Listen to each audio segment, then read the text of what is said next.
Listo, ya estamos nuevamente. Entonces, cuando estés lista, adelante, por favor, con tu ponencia. Y solo me ayudan a dejar de comprar. Muchas gracias.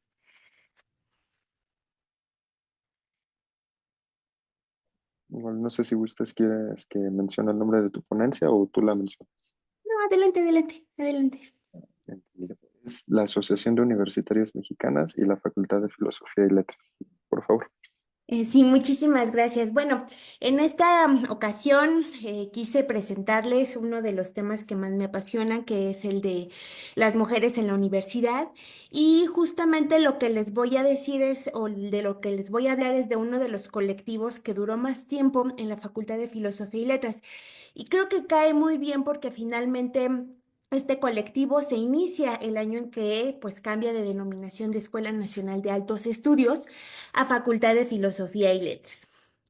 Em, pues ahora sí inicio. Conocer y entender la historia de los colectivos femeninos en la Facultad de Filosofía y Letras de la UNAM es importantísimo para valorar cómo se ha transformado la educación superior en México y también a los actores y los sujetos pedagógicos pues, que forman parte de ella. También nos permite observar cómo han evolucionado las relaciones de género en un espacio que históricamente el de la universidad pues era masculino, pasaron diversos siglos hasta que accedió la primera mujer a las aulas universitarias. Pero volviendo a la Facultad de Filosofía y Letras, bueno, pues el primer colectivo que ha registrado la historiografía de la universidad justamente surgió en la Perdón facultad. que te interrumpa, ¿si estás compartiendo pantalla? No, no, no, estoy nada más, Ok. sí, Perdón, entonces. no te preocupes, pero no, no sé por qué, ya sé por qué, espérame, déjame, le voy a dar el speaker. Sí, sí lo tengo como speaker, pero no sé por qué no lo transmite. Le voy a poner multi-speaker, ¿está bien? A ver si nos permite visualizar. O quizás sí. Ok. Bueno, entonces, continuando con esta charla que les estoy, pues aquí comunicando, lo que quería también comentarles es, justamente, y dando continuidad a esto de los colectivos, pues justamente la historiografía de la universidad registra el primer colectivo en la Facultad de Filosofía y Letras. Se denominó Agrupación Cultural. Tenía, pues, como su mismo nombre lo dice, un fin de pues difusión, de comunicación de la cultura, de textos que veían las estudiantes en su programa de estudios. Y pasarían algunos años para que se fundara el siguiente colectivo, que es este al que me refiero, que es la Asociación de Universitarias Mexicanas. También es importante mencionar que surge como parte de una iniciativa de la Facultad de Filosofía y Letras y de el entonces rector Ezequiel Chávez en la década de los 20. ¿Qué sucedía? Bueno, pues ya décadas antes, en otros espacios universitarios, las mujeres universitarias se habían reunido, se habían organizado y habían creado diversas federaciones, agrupaciones y dieron origen a una Federación Internacional de Mujeres Universitarias.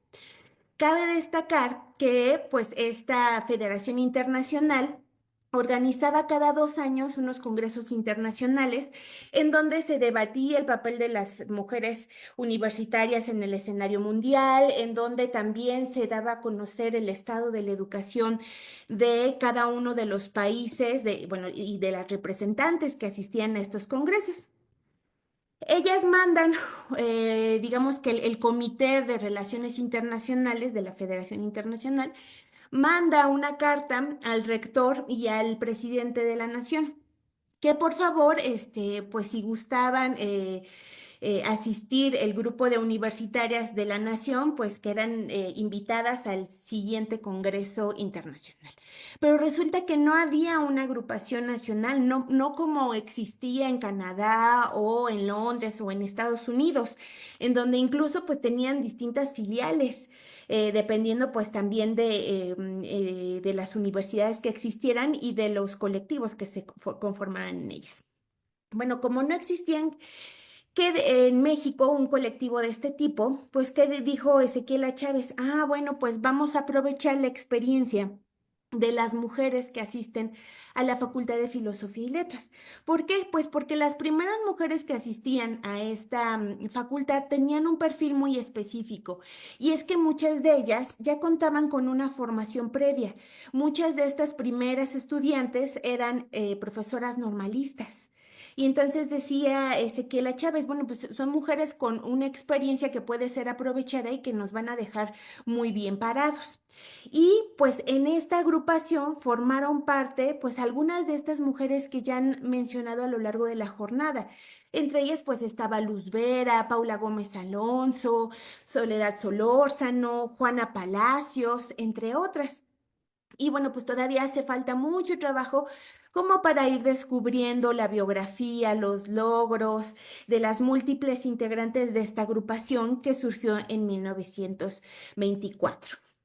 Em, ¿Por qué decidí incluir o hablarles de esta agrupación en este coloquio de los 100 años de la Facultad de Filosofía y Letras? Pues porque desde un inicio a esta agrupación se le dio un espacio prioritario en estos primeros años de la facultad. Tan es así que notamos que las mismas representantes de la mesa directiva de la Asociación de Universitarias Mexicanas en algún momento fueron parte de la mesa directiva de la Sociedad de Alumnos de la Facultad de Filosofía y Letras. Nada más como un pequeño dato, pues en ese momento las sociedades de alumnos pues eran este vínculo que tenían los estudiantes entre pues su mismo sector y se enlazaban con las autoridades educativas. Hay que mencionar que también contaban con representación en el Consejo Universitario, que era el órgano de gobierno de la Universidad Nacional de México en ese momento y que empieza a ser autónoma en 1929. Bueno, entonces vemos que pues este grupo de la Asociación de Universidades Mexicanas desde un inicio se vinculó con las autoridades universitarias e incluso notamos que muchas de las integrantes de esta agrupación pues van a ser también de las primeras consejeras universitarias, también de las primeras representantes estudiantiles. Tenemos también el caso de Palma Guillén. Palma Guillén fue la primera consejera universitaria y formó parte de esta agrupación. También fue la primera diplomática mexicana, que fue ministra plenipotenciaria. Y bueno, pues nada más es como una pequeña o un pequeño botón de muestra de la importancia que tiene esta agrupación y que antecede a lo que ahora conocemos como la Federación de Universitarias Mexicanas, que está pues liderada por Patricia Galeano. Bueno, ¿qué más podemos decir? Que en su momento, pues Álvaro Obregón decide cerrar la Facultad de Filosofía y Letras y la Asociación de Universidades Mexicanas, junto con otros grupos estudiantiles, van a su defensa, se manifiestan y dicen, no, pues es que es muy importante que siga abierto este espacio porque es un lugar de reflexión, es un lugar de cuestionamiento de la realidad, también es un espacio que permite la profesionalización de diversos egresados de otras facultades, porque hay que pensar que también la Facultad de Filosofía y Letras fue pensada a manera de profesionalización. Y también en la década de los 20 con José Vasconcelos, pues también se considera que puede ser un espacio idóneo para que los profesores que ya estaban en acción, que ya brindaban cátedra, que ya estaban en aulas, pues se presentaran ahí y se actualizaran, que también pues tuvieran como un crecimiento en el ámbito de la docencia. Y bueno, esta agrupación, imagínense que fue de las poquitas agrupaciones que tuvo sede, tuvo un espacio específico dentro de la Facultad de Filosofía y Letras.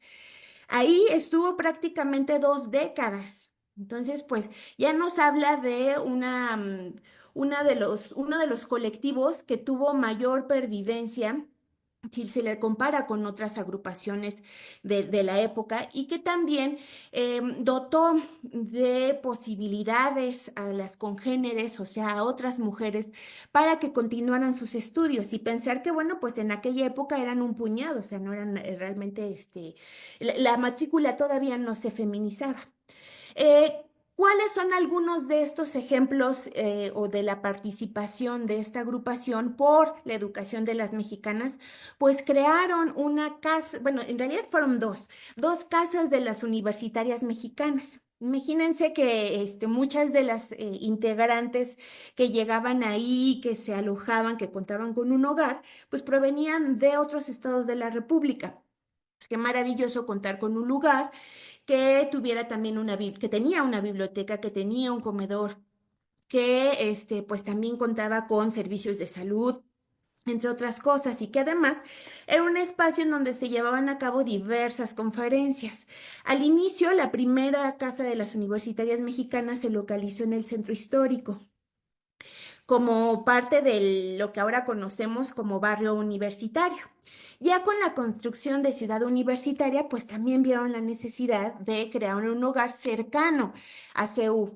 Y pues ahora lo encontramos, o esta casa quedó en manos de lo que ahora es el programa, el PUIC, el Programa Universitario de Interculturalidad. O sea, ahí es cuando empezamos a ver la huella o el legado que dejó esta agrupación. No solamente esto, si ya les había medio mencionado que algunas de las integrantes habían formado parte de espacios de poder, es decir, que habían sido representantes ante el Consejo Universitario. Posteriormente, son algunas de estas universitarias las que consolidan algunos de los departamentos y colegios de nuestra facultad.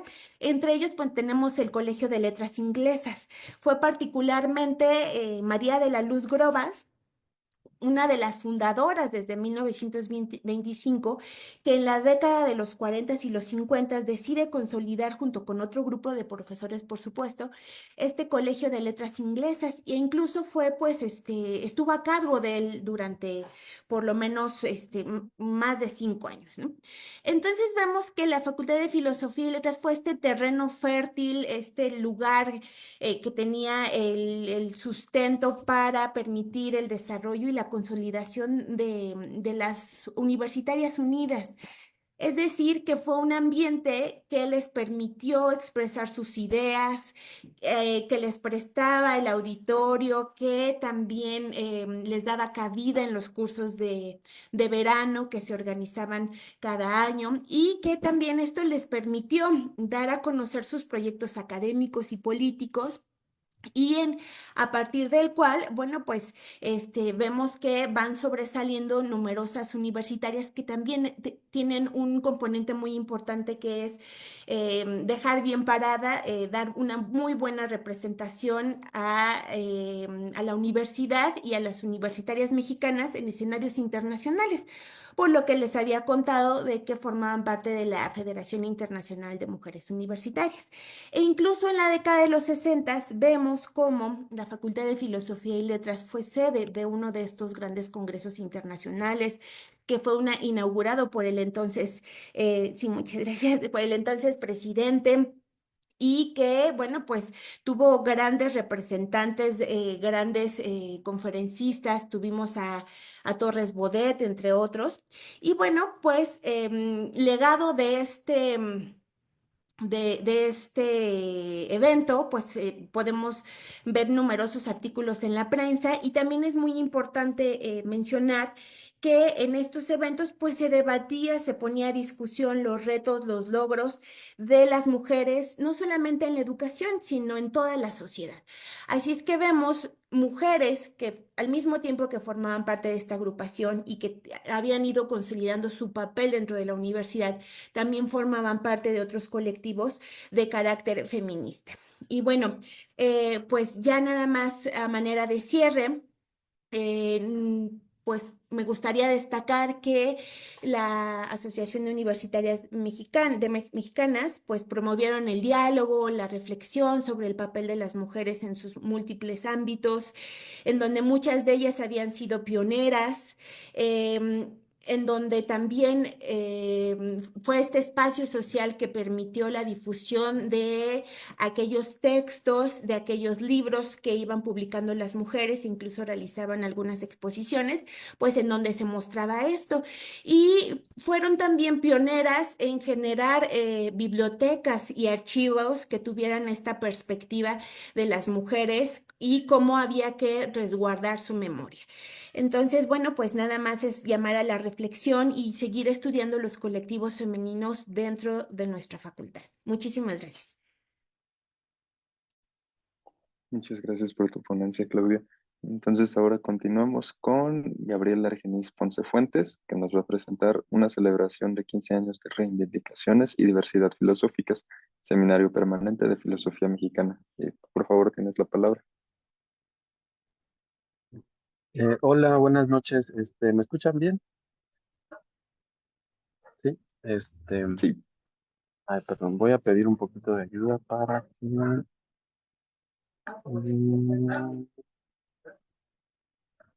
Bueno, antes de pedir la ayuda, eh, bueno, pues saludos a todos los de la mesa, este, a todos los compañeros de la asociación y del seminario de pensamiento en español. Bueno, ahorita, por una bonita casualidad, justo me tocó venir aquí a un lugar en Michoacán que se llama Tiripetío, donde, bueno, actualmente aquí atrás está el ex convento agustino, que en el siglo XVI aquí se construyó como punto de partida para la evangelización en el occidente y en el sur del estado. Y aquí en este lugar, este, Fray Alonso de la Veracruz, y otros, pues implementaron lo que en ese entonces era la educación superior, que se agrupaba en estas materias que se llamaban trivium y quadrivium. Y bueno, y todo esto pues es un antecedente también justamente de la Facultad de Filosofía y Letras. Y bueno, y en especial Fray Alonso pues es una figura pues muy relevante, una figura de estudio, principalmente en las últimas décadas, ahí en nuestra facultad. Bueno, dicho esto, ahora sí voy a pedir, bueno, aquí está, ay, lo- el ex convento. Y bueno, entonces ahora voy a iniciar mi presentación. Si se ve bien aquí, ¿verdad? Bueno, mi presentación se llama Una celebración de 15 años de reivindicaciones y diversidad filosóficas. Seminario Permanente de Filosofía Mexicana. La riqueza de la filosofía mexicana en su historia y actualidad cada vez resulta más patente tanto en ámbitos especializados como en ámbitos generales en el propio México y en el mundo. Esto no siempre fue así. Y por otro lado, me parece que aún no es suficiente el conocimiento general y especializado acerca de esta fundamental actividad humana en nuestro país. Para que los frutos de cualquier labor intelectual sean patentes y aprovechados más allá de sus cultivadores, se requiere comunicación, registro, estudio, investigación y crítica, que a su vez necesita en primera instancia disposición, como cualquier trabajo, por sencillo que sea, derivado de un juicio positivo acerca del trabajo a realizar.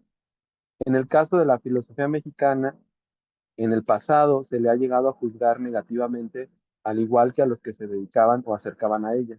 Pero actualmente es difícil sostener juicios que nieguen, excluyan o desprecien la filosofía hecha desde perspectivas enraizadas en México. Hay muchos y diversos frutos de la filosofía mexicana por probar, cultivar y compartir. En ese campo hay, pues, mucha labor por hacer. Así lo han mostrado individuos y grupos como la doctora María del Carmen Rovira Gaspar y el Seminario Permanente de Filosofía Mexicana de la Facultad de Filosofía y Letras de la UNAM, fundado en 2008, que trabajaron y trabajan para dar relieve y desarrollar la riqueza filosófica de México. Cabe apuntar que la doctora Carmen Rovira, profesora emérita de la Facultad de Filosofía y Letras, investigó y departió acerca de afluentes del pensamiento novohispano, como lo muestran sus libros eclécticos portugueses del siglo XVIII y algunas de sus influencias en América. Y el libro Francisco de Vitoria, España y América, el poder y el hombre, de la diversidad de corrientes intelectuales mexicanas como lo muestran sus antologías, Pensamiento filosófico mexicano del siglo XIX y principios del XX, y de propuestas y aspectos filosóficos específicos, como lo muestran el libro Dos utopías mexicanas del siglo XIX, Francisco Severo Maldonado y Ocampo y Juan Nepomuceno Adorno, y diversos artículos más. Esta labor de la doctora Rovira estuvo llena de una vitalidad que por un extenso periodo nutrió múltiples semillas a través de clases, seminarios y conferencias, desde en la Universidad Femenina en los años 50, donde motivó el desarrollo de futuras intelectuales, que es el caso de la doctora Juliana González, que fue directora de la facultad en los años 90 y que promovió el estudio de la bioética, entre otras intelectuales, pasando por el Seminario Optativo de Filosofía Mexicana en la Facultad de Filosofía y Letras de la UNAM, donde fortaleció las raíces intelectuales de futuros profesionales de las humanidades y en especial al fundar en el año 2008, junto con el doctor Ambrosio Velasco Gómez, el doctor Victórico Muñoz Rosales, la doctora Amalia Xochitl López Molina, y el doctor Luis Patiño Palafox, el Seminario Permanente de Filosofía Mexicana de la Facultad de Filosofía y Letras de la UNAM, una estructura institucional que consolida la reivindicación de la filosofía mexicana, pero que también tiene el gran reto de continuar y desarrollar tal actividad fundamental. Es así como en el semestre académico 2024-1 de la UNAM, durante el año 2023, el Seminario Permanente de Filosofía Mexicana celebró sus 15 años, 3 lustros de encuentros que han contribuido a la vitalidad de la filosofía mexicana. En tal celebración, el seminario dio continuidad a su trabajo con un programa de conferencias diálogo donde mostró diversidad y consolidación temática al abordar con gran claridad el exilio español en México, el multiculturalismo mexicano, los feminismos mexicanos, la ideología, el humanismo mexicano, la justicia, la identidad mexicana, las utopías y el buen vivir. Eh, Dado que no tenemos, bueno, que este espacio es pequeño, solamente referiré como ejemplo a 2 de estas sesiones diálogo. Como ejemplo del contenido, como trato de indicar, pues muy diverso. Ante la pregunta, ¿qué características tiene el multiculturalismo en México?, planteada en la segunda sesión por la doctora Laura Alicia Soto, moderadora y comentadora de la sesión, el doctor Raúl Alcalá Campos señaló que el multiculturalismo es, en principio, una realidad y como tal varía o tiene características específicas dependiendo del lugar del que se trata. Por ejemplo, el multiculturalismo como realidad en lugares como Europa, Estados Unidos y Canadá es un fenómeno nutrido principalmente por migraciones recientes, no solo, bueno, recientes, pero también algunas de siglos atrás. Realidad que no ha sido asumida de modo íntegro en tales lugares. En el caso de México, hay un multiculturalismo que podríamos llamar ancestral, ya que desde hace muchos siglos, más allá de la conquista española, en tal lugar ha habido y hay una diversidad de culturas que, agrego yo, tampoco ha sido asumida de modo íntegro. Por su parte, frente a este panorama diverso, la doctora Xenia Rueda Romero resaltó que en México, como fruto del trabajo académico en el siglo XX, aunque con precedentes claros desde el siglo XVI, autores como Luis Villoro y León Olivé plantearon la cuestión: ¿qué hacer frente a esta realidad diversa? Luis Villoro, de acuerdo con la doctora Rueda Romero, respondió: cabe pensar en un proyecto político que lleve a la práctica los derechos colectivos de las culturas indígenas en virtud de su libre derecho de autogobierno, ya que los pueblos originarios son parte fundamental, aunque violentada, de la realidad multicultural de México. También, de acuerdo a la doctora Xenia, Ambrosio Velasco ha planteado que tal proyecto político que pueda asumir una realidad multicultural como la de México sería más específicamente una democracia republicana. En la cuarta sesión, la doctora Mariflora Aguilar Rivero expuso que en el panorama académico del mundo hay tres posturas respecto del concepto de ideología que están ejemplificadas en México por Adolfo Sánchez Vázquez, Luis Villoro y por lo que ella misma ha estudiado y trabajado. Esta última postura proviene del postestructuralismo, en particular el de Luis Althusser y sus discípulos Etienne Balibar, Alain Badiou y Jacques Rancière. Un concepto de ideología que tiene su raíz en el marxismo, aunque no del marxismo de la ideología alemana, y cuyo aspecto constitutivo no es epistémico ni cognoscitivo, sino práctico. En esto último concuerda con el planteamiento de Sánchez Vázquez de que la ideología opera como guía para la acción, pero no concuerda en que Sánchez Vázquez sigue hablando de universalidad en relación con cuestiones prácticas para intentar evitar el relativismo. Y una diferencia con Villoro es no considerar que las ideologías tienen dos aspectos separados, uno cognoscitivo y uno sociológico, y que lo primero determina lo segundo. La doctora Aguilar explicó que su postura trata de señalar los mecanismos a partir de los cuales los individuos se conducen de cierta manera al margen de que las representaciones, ideas y creencias que tienen sean verdaderas o no, lo que permite entender que haya ideologías falsas que sin embargo tienen una función social y que haya ideologías verdaderas que no tengan una función social, porque la dimensión ideológica tendría la función práctica de cohesionar a los individuos con su propia vida, de estar convencidos de aquellas acciones que realizan. Ya no se preguntaría por la verdad o la falsedad de las ideas que orientan las acciones, sino por todos los procedimientos mediante los cuales se construyen los sujetos, no solamente en cuanto al aspecto consciente de la subjetividad, sino también en cuanto al aspecto inconsciente de la subjetivación.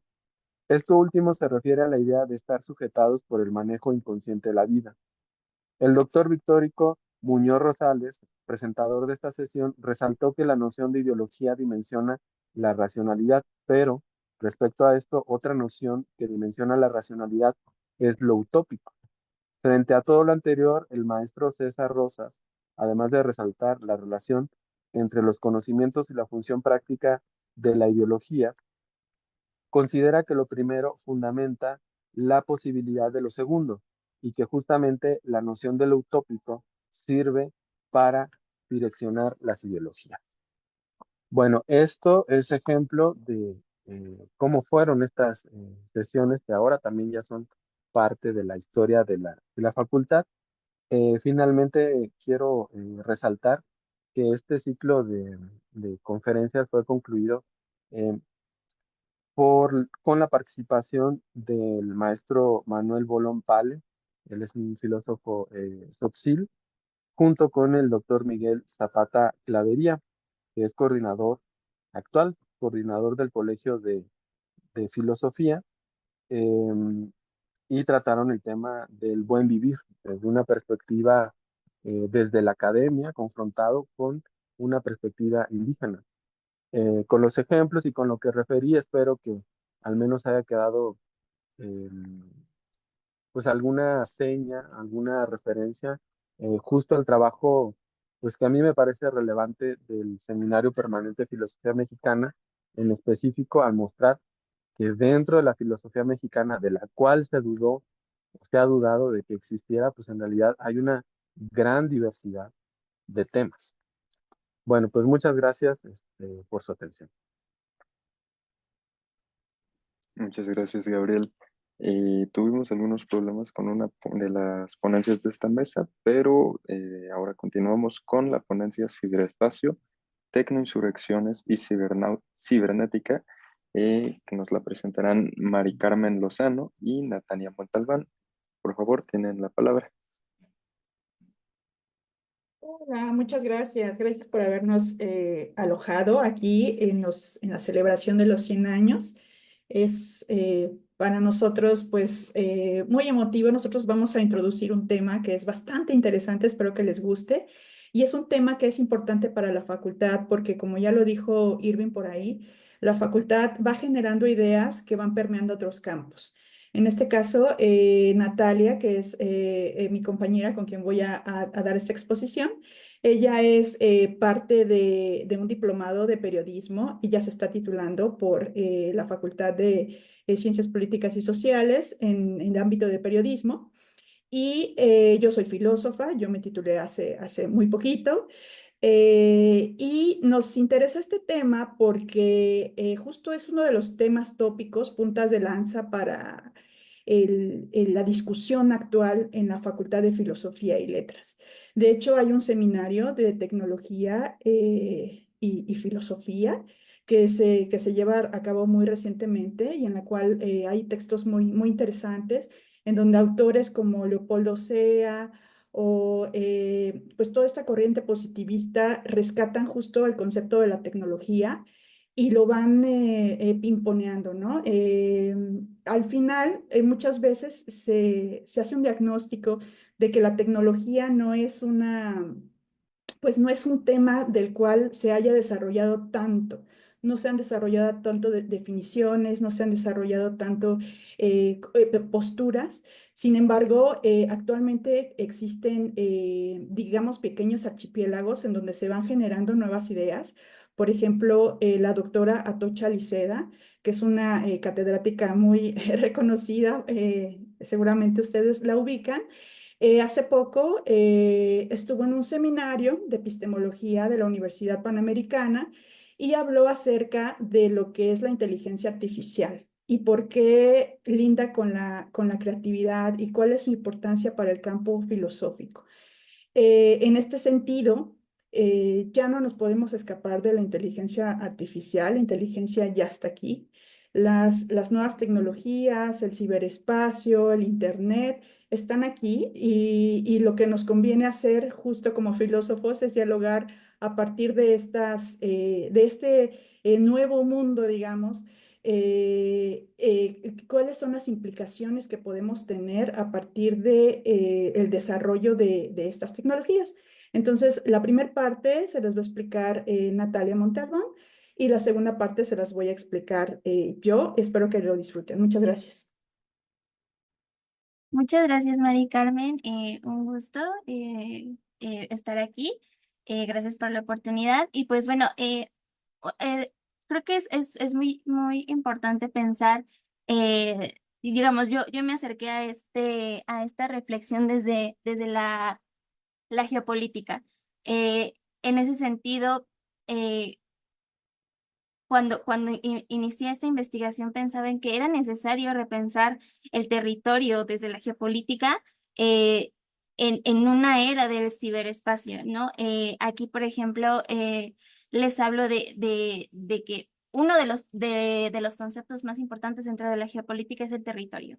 Eh, Jeremy Rifkin, que es un sociólogo, habla también de las revoluciones industriales y de que éstas se producen bajo tres criterios, que es que se da cuando hay un proceso tecnológico, cuando hay un desarrollo en cuanto a las fuentes de energía y en los modelos de movilidad y logística, ¿no?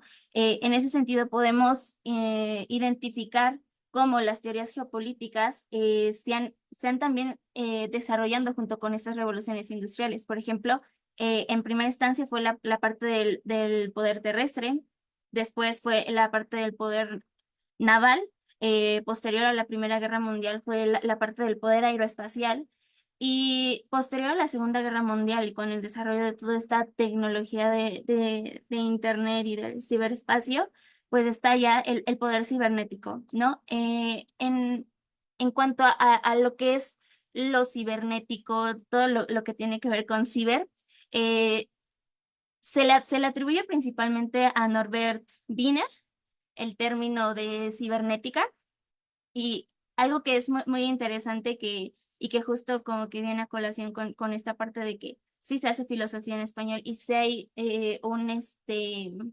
generación de conocimiento desde esta parte del sur global y desde México. Arturo Rosenbluth Stearns, que es, es un fisiólogo mexicano, contribuyó en la parte como de ir maquinando a qué se refería esto de la cibernética junto con Norbert Wiener, y lo resalto porque pues es un poco invisibilizado la parte bueno, de su contribución, ¿no? Hacia toda esta generación del término de cibernética. Eh, a grandes rasgos, eh, desde la definición de Wiener se define a la cibernética como la ciencia del control y la comunicación. Eh, no ha sido el único que ha desarrollado este concepto. Aquí les puse algunos otros que han teorizado, que han como que añadido más elementos dentro del desarrollo del término. Y no puse, digamos, la definición completa, pero sí resalté algunos términos que me parecen muy interesantes y que conforme vayamos platicando un poco más de qué es todo esto del ciberespacio, es eh, como si fuera y una hibridación así súper rara de oxímoros, ¿no? De términos contrarios entre sí, pero que al final funciona. Eh, en ese sentido también de entender cómo se puede abarcar o entender, analizar al ciberespacio ya desde una cuestión política, territorial y donde hay participación social.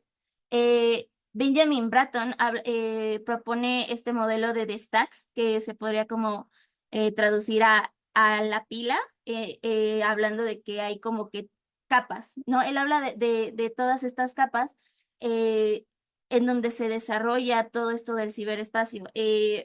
La base de este modelo es la Tierra, porque al final, hasta este momento, la Tierra es como que lo que da el recurso, los recursos, más bien, por lo que se soporta el ciberespacio es por una cuestión, una infraestructura física, ¿no? Al final también esta parte de la territorialidad, pues está muy influenciada por la cuestión física, ¿no? Después habla también como que de esta parte de la nube, que es como ya lo que diríamos que es lo virtual, lo digital, eh, y va como poniendo estas otras capas hacia arriba, ¿no? En la parte de dirección, él habla de que, más bien, en la parte de dirección y de ciudad se habla ya como que de la parte técnica, desde dónde, digamos, se accesa al ciberespacio. En la parte de la dirección también está, digamos, limitada por una cuestión eh, política, física, territorial, ¿no? En este sentido es muy interesante el caso de China, porque aquí como que ya se conjuntan todo de cómo el ciberespacio ya juega un rol vital dentro de la política y cómo el ciberespacio también promueve esta visión de control. Eh, Aquí lo que les puse es, hay algo en China que se llama la Gran Muralla, el Gran Firewall, que es como, digamos, el gran cortafuegos, que a lo mejor lo han visto mucho con todo esto de las noticias sobre Huawei o sobre las redes sociales en China. Prácticamente es como una barrera ciberespacial en donde el gobierno chino gestiona todo lo que entra y sale a través del Internet. Y también aquí, pues hay una cuestión de control, ¿no? Yo llamo a esto como el tecnoautoritarismo panóptico, el caso de China, eh, porque también conforme se fueron insertando en todo esto del Internet, ellos desarrollaron un crédito social chino que probablemente lo conozcan por series como Black Mirror, que es como de calificación personal y todo eso. Pero lo que ha hecho China es de que utilizando el ciberespacio como una megaestructura, lo que hace es centralizar toda esa información de todos los ciudadanos, de todos los niveles de gobierno y también de las empresas privadas. Entonces, es como que este ejemplo de cómo dentro de la cibernética, cómo dentro de esta lógica de control, de sistema, de gobierno, de comunicación, se puede ejercer desde esta otra parte, ¿no? Eh, Lo que también nos pareció muy interesante a mi compañera y a mí es, entonces, ¿dónde queda el papel de la ciudadanía, ¿no? ¿Cómo se da una nueva participación dentro de un estado que está hibridado entre lo digital y lo real? Eh, Al respecto, pues hablamos del concepto de cyborg. Eh, Al igual que como que con todo este desarrollo del ARPANET y del Internet, que es un desarrollo al final militar, eh, la primera como que esbozo del término cyborg nació en 1960 con Manfred Clynes y Nathan Klein, eh, de un trabajo de la NASA en el que ellos estaban proponiendo al cyborg como una serie de herramientas, medicamentos, tecnología que ayudara al ser humano a sobrevivir en ambientes hostiles, principalmente el espacio o el fondo abisal marino, ¿no? Entonces, en esta primera parte podemos entender al cyborg como una respuesta a entornos hostiles, ¿no? Posteriormente, ya cuando se va desarrollando toda esta cuestión de la tecnología y del ciberespacio, y un poquito antes de que el Internet se volviera público, aparece Donna Haraway, que más adelante les hablará mi compañera, eh, con una nueva perspectiva del cyborg, de ya no utilizarlo como digamos, como herramienta, sino que al final el cyborg nace como una consecuencia de este desarrollo tecnológico y de esta integración que está teniendo el ser humano con las máquinas. Finalmente, ya cuando se hace público el Internet a principios de los 90, aparece lo que es la antropología cyborg y hay una figura clave de estas teorías es Amber Case, que dice que todos somos cyborg. En ese sentido, ella dice que en toda medida que nosotros utilizamos herramientas, eso ya nos hace cyborg. Entonces, desde esta perspectiva, digamos, somos cyborgs desde la prehistoria, ¿no? Desde que utilizamos algo como extensión de nuestro cuerpo, eso nos hace cyborgs. Eh, Aquí les puse también que se puede también observar desde la medicina. Linda Hoggle habla de como que problematiza, ¿no? La cuestión transhumana de, por ejemplo, las personas que utilizan tecnología o dispositivos como marcapasos o prótesis, de cierta forma son cyborgs, pero también con todo este movimiento eh, de, digamos, diseñar tu propio cuerpo. Ella cuestiona esta parte de hasta dónde está el límite, ¿no? De cuando es por necesidad, cuando es por gusto. La parte de la tecnología, Marshall McLuhan, pues no es un teórico de la antropología cyborg, es un teórico de la comunicación, pero algo que me parece muy interesante que dice él es de que los medios son una extensión del ser humano. Entonces, se me hace que se relaciona muchísimo con todo esto del cyborg en relación a las herramientas, a los dispositivos, de que al final se vuelven una extensión de nosotros. Finalmente, esta cuestión que les hablaba de la discapacidad, eh, también de cómo se implementan todos estos mecanismos para aumentar ciertas capacidades, para digamos, compensar otras que no se tienen.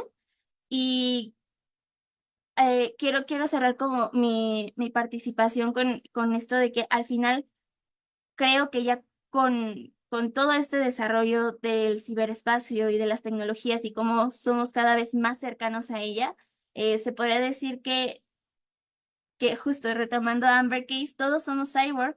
eh, Tanto es cyborg los adolescentes, las adolescentes que no pueden dejar su celular, como nuestros abuelitos que tienen un marcapasos, como las personas que diseñan sus propios órganos y crean nuevos sentidos.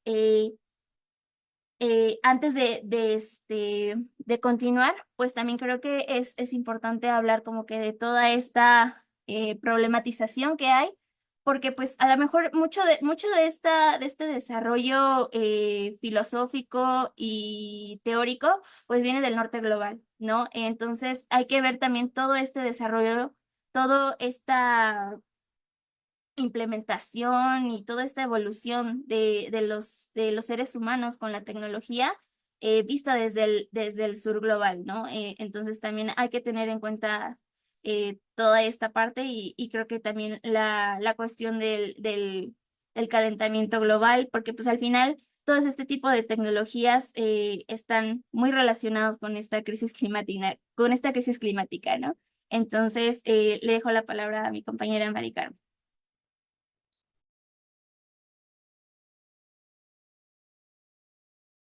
No se escucha.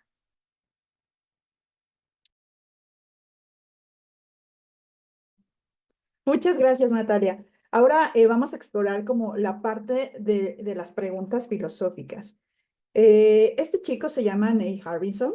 Neil Harbinson es un cyborg y es muy popular su caso porque si ustedes se fijan en la imagen, él tiene una antena. Esta antena la diseñó él mismo y la diseñó porque uno de sus sentidos, la vista, no funciona de manera pertinente. Entonces, cuando la antena está funcionando, los cambios de luz hacen que se emita un sonido, de manera que él puede, digamos, escuchar imágenes.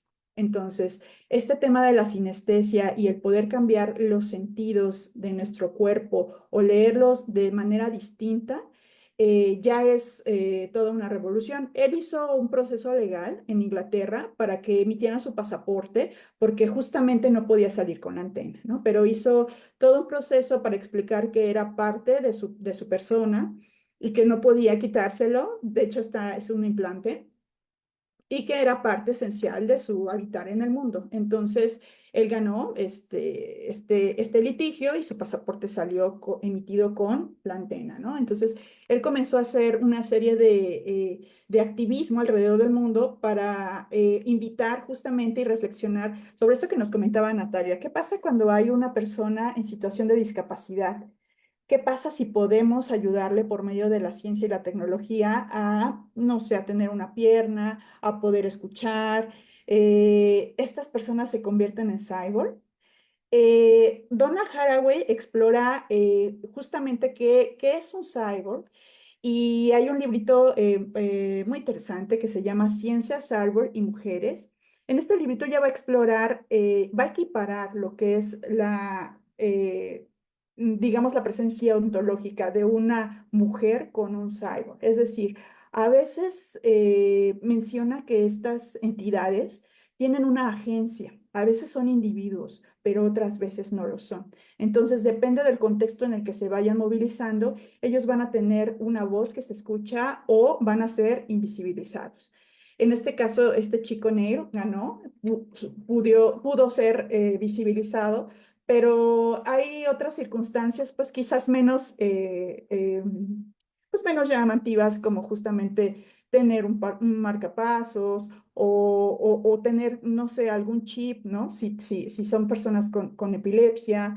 Hay toda una serie de desarrollos en el ámbito médico en donde ya la gente está convirtiéndose en un cyborg involuntariamente, ¿no? Ya son implantes de artefactos tecnológicos y entonces la biopolítica de los cuerpos posmodernos está siendo otra, las implicaciones están siendo otra. Donna Haraway nos dice que el cuerpo es un sistema de inteligencia artificial y la relación entre copia y original es invertida y explotada. Los cuerpos no nacen, son fabricados, han sido completamente desnaturalizados como signo, contexto y tiempo. Para ella, todas las cosas que refieren al son signos. De hecho, en este librito que les menciono, hace como una revisión de lo que significa el sistema inmune. Y hay una cita muy interesante en donde dice que la enfermedad es un lenguaje, que el cuerpo es una representación y la medicina es una práctica política. cuando un cuerpo ya es fabricado, construido, tiene cierta intención. Entonces, esto es el ámbito que explota Donna Haraway. ¿Qué intención tenemos con modificar nuestro cuerpo? La siguiente diapositiva, por favor. A Natalia les había comentado de esta chica llamada Amber Case. Amber Case es una antropóloga, diseñadora. Ella dice que hay una historicidad de los cyborgs, ¿no? Que siempre lo hemos sido, porque tenemos una extensión del cuerpo. En este sentido, se parece mucho a justo el legado de la filosofía griega antigua, en donde se revisa justamente lo que es la tecné. Y hay algunos puntos de coincidencia entre Amber Case y Aristóteles. Aristóteles va a hacer una diferencia entre el conocimiento humano y el conocimiento instrumental. Este conocimiento instrumental es productivo, es rutinario y es tradicional. De aquel ligado al arete, que es la virtud, o la eudodaimonía, que es la felicidad o el bienestar. Entonces, para Aristóteles hay una diferencia fundamental entre aquel que maneja la tecné. Aquel que maneja la tecné posee el dominio de saber por qué ciertos materiales funcionan como funcionan. Hay un ejemplo en la metafísica en donde explora justamente cuál es la diferencia entre un carpintero, entre un ingeniero, entre un diseñador, no lo dice como tal diseñador, pero todas aquellas personas que producen, por ejemplo, un timón, ¿no? La persona que hace el instrumento como tal y lo echa a andar, solamente posee el conocimiento de lo que es la forma, pero la persona que posee realmente la técnica comprende por qué ciertos materiales son importantes, por qué cierta forma es la importante, es decir, tiene un conocimiento más profundo de la física, es decir, la naturaleza de las cosas. Y en este sentido, el punto de vista de Aristóteles es enriquecedor porque establece un lazo de conectividad entre lo instrumental y el medio, la naturaleza. La naturaleza como tal de las cosas, pero también la armonía entre las cosas. Entonces, en este sentido, no es puramente de un beneficio, no es crear artefactos o producir artefactos para un beneficio instrumental, sino que este beneficio tiene que incluir la armonía del ser humano con su entorno, con los otros, incluso no solamente una armonía moral, sino del bien, sino una armonía también estética, ¿no? De la belleza. Entonces, es muy interesante porque hoy en día las corrientes transhumanistas nos advierten de características que nos identificaban como Homo sapiens y estas están siendo trastocadas por la tecnología. Eh, Hoy día se revisa, hay muchas posturas. Por ejemplo, Amber desarrolló un concepto que se llama Cal Technology. Quiere decir que la tecnología nos debe incitar al bienestar. En este sentido se parece a Aristóteles, ¿no? Que la tecnología ayuda a producir para un ambiente humano equilibrado. Entonces, a partir de esa premisa, ella desarrolla ya en el ámbito actual, posmoderno, pues una serie de productos que tienen que ver con la tecnología y que llevan como bandera, pues la calma, ¿no? Que la tecnología no tiene que causar ansiedad. Estas personas que están con el celular o que no pueden dejar de ver ciertas publicaciones, esto que se llama FOMO, que es esta ansiedad por o sentir o pensar que nos estamos perdiendo de algo todo el tiempo, ¿no? Y que tenemos que estar vinculados a las redes para informarnos o para estar siempre al tanto de lo que está ocurriendo, es un sentimiento ya generalizado en la sociedad. Entonces, la corriente transhumanista nos va a decir que hay ciertas cosas que nos distinguían como Homo sapiens, pero si añadimos la tecnología, por ejemplo, procesos de inferencia van a ser trastocados, pero de manera muy profunda. No solamente, por ejemplo, una computadora puede guardar mucho más datos de lo que un ser humano puede guardar en vida, sino que le va a permitir la rapidez de conocimientos estadísticos. Justamente en esta conversación de la doctora Atocha Aliceda, que les había comentado, ella está trabajando actualmente en un proyecto de medicina. Hay una máquina que ayuda a detectar si las mujeres tienen cáncer o no, porque hay una contraposición de imágenes en donde hubo evidencia de cáncer. Entonces, la máquina hace una encuesta y a partir de la respuesta de los pacientes y por un banco de datos enorme, se establece si esta persona puede o no tener cáncer. Es decir, la máquina ya está ofreciendo un diagnóstico a partir de la estadística de su base de datos. Entonces, los procesos de inferencia, de conclusiones, esto que llamábamos la intuición médica, por ejemplo, ya se ve sobrepasada porque evidentemente un diagnóstico mucho más certero va a requerir de más datos. Un médico diagnosticaba a partir de los casos que había visto en su vida y si alguno se parecía y en su mente hacía esta a pequeña escala, esta comparación de datos y justo arrojaba como un posible diagnóstico. Entonces ahora ya la preponderancia de tener un sistema de datos global que se pueda además regionalizar, ¿no? Gente de México, gente de Colombia o gente de América, gente de Europa, pueden darnos muchísima información acerca de lo que puede ser más preciso un diagnóstico en este caso. Podemos pasar a la siguiente diapositiva. Con este tipo de implicaciones, el ciberespacio el ciberespacio va a proponer una serie de preguntas filosóficas.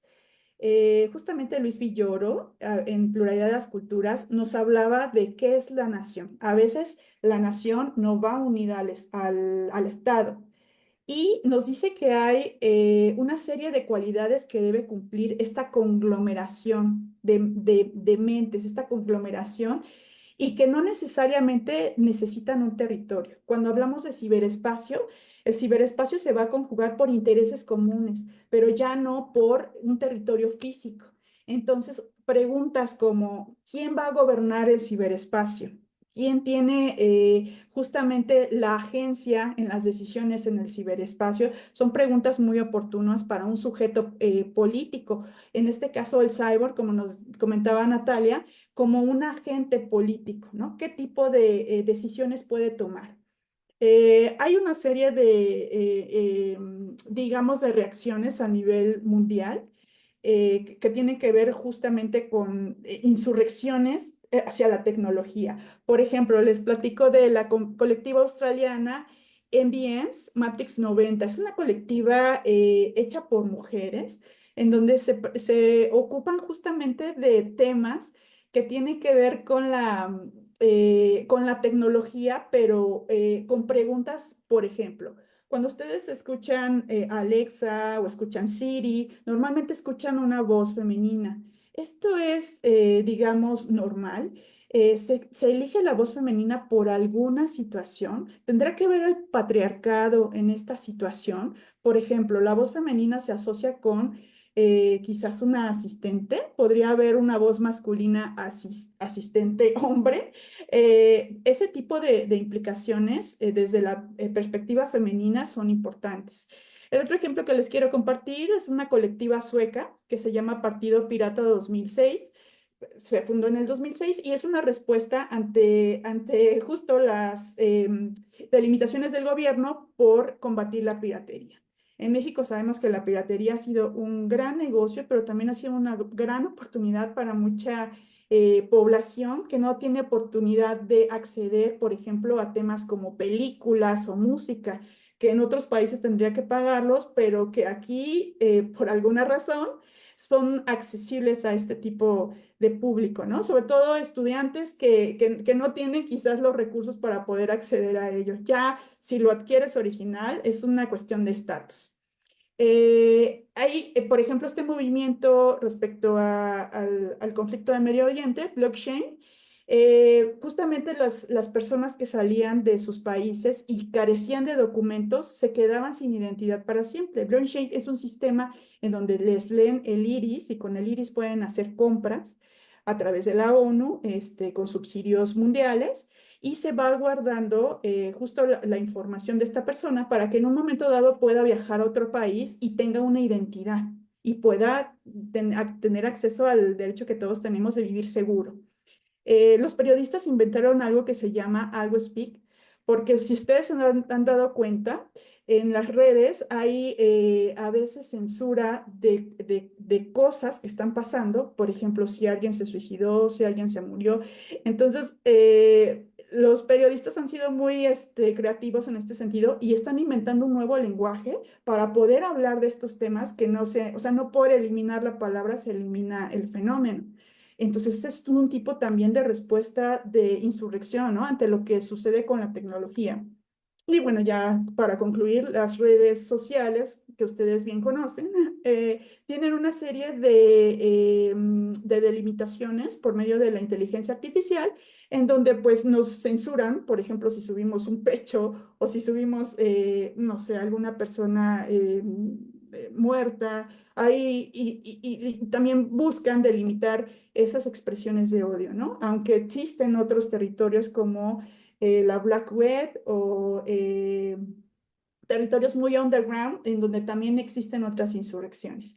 Y bueno, pues es todo con nuestra presentación. Espero que les haya aportado algo y les agradecemos mucho su escucha. Muchas gracias a ambas. Me parece que no están los ponentes Omar y Samuel, ¿correcto? Bueno, creo que no, tomo la falta de respuesta como un no.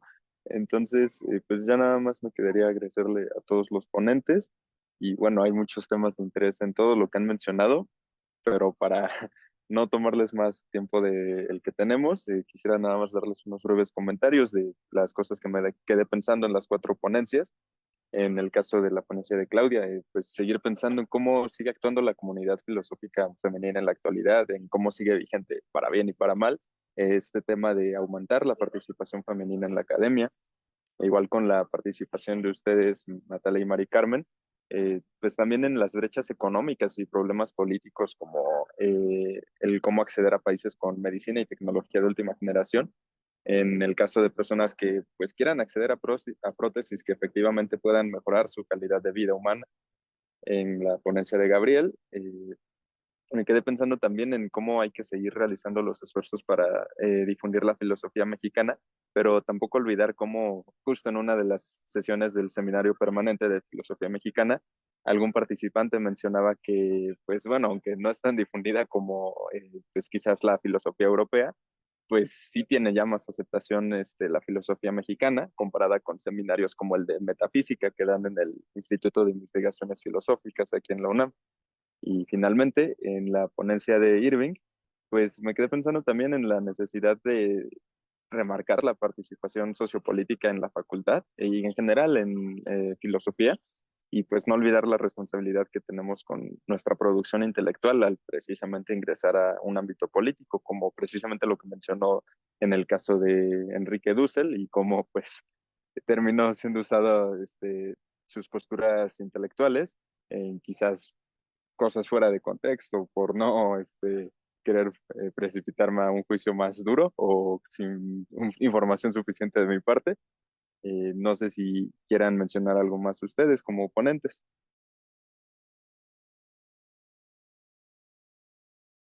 Bueno, entonces pues le doy la palabra al maestro Rogelio. No sé si quiera mencionar algo más para concluir con la mesa del día de hoy y pues ya despedirnos.